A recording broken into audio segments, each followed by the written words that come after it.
think for many people, that's really important to think that where you're living has a sense of place and time.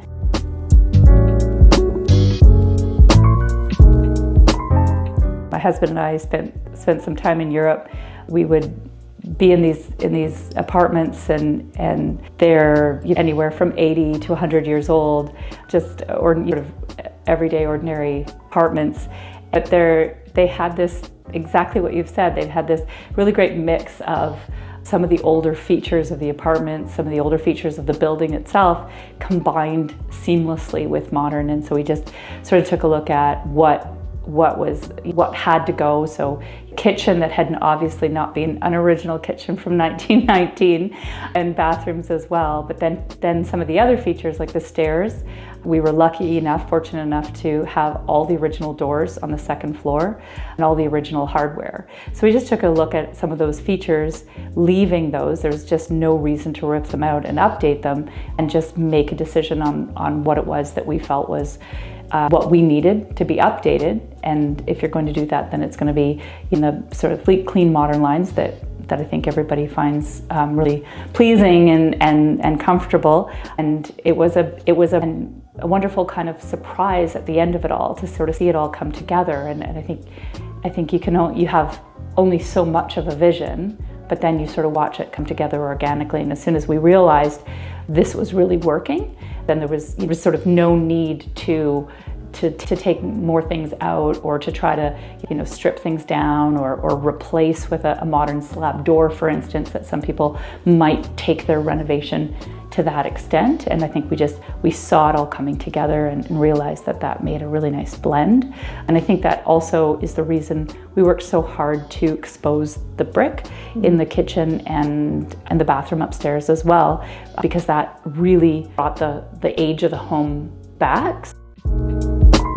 We ended up framing in the east wall, so that borders our neighbor to our east, and we created just a 4-inch wall, so just a 2x4 framed wall. And in doing that, we were able to do a bunch of things, which are great. First of all, it's insulated and soundproof, so it created this little extra barrier between ourselves and the neighbors. We were able to run a number of outlets along that wall with these units with the Hydrostone in the walls that are shared between the units. And as well, knowing that we were going to place the television in the living room as you would, we were able to drop a little chase from the mounting area of the television down below to where we have set up some shelving units, and it hides all of the cables, the HDMI cable and the power cable and anything else you might want to hide.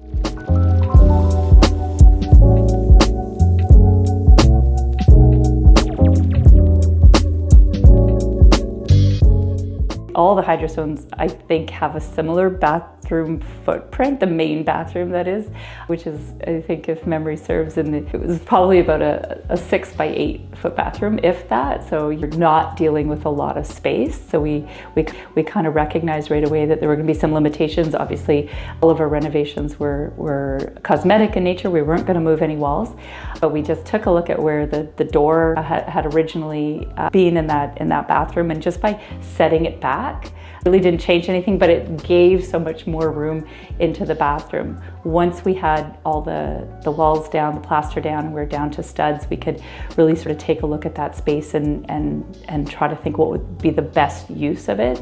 And right away it became clear that putting in a wall-hung toilet would be a really great opportunity. One, because you had the framing all exposed, so it was quite easy to put the tank into the wall, and in doing so you're saving 15 inches of very valuable space in a tiny little washroom. And again, it also brought that sort of European aesthetic to the bathroom, which I thought was great, combined with the towel warmer that heats the space as well, and then the glass in front of the bath and shower. And of course, it's a deep soaker tub, which was that was a priority for sure.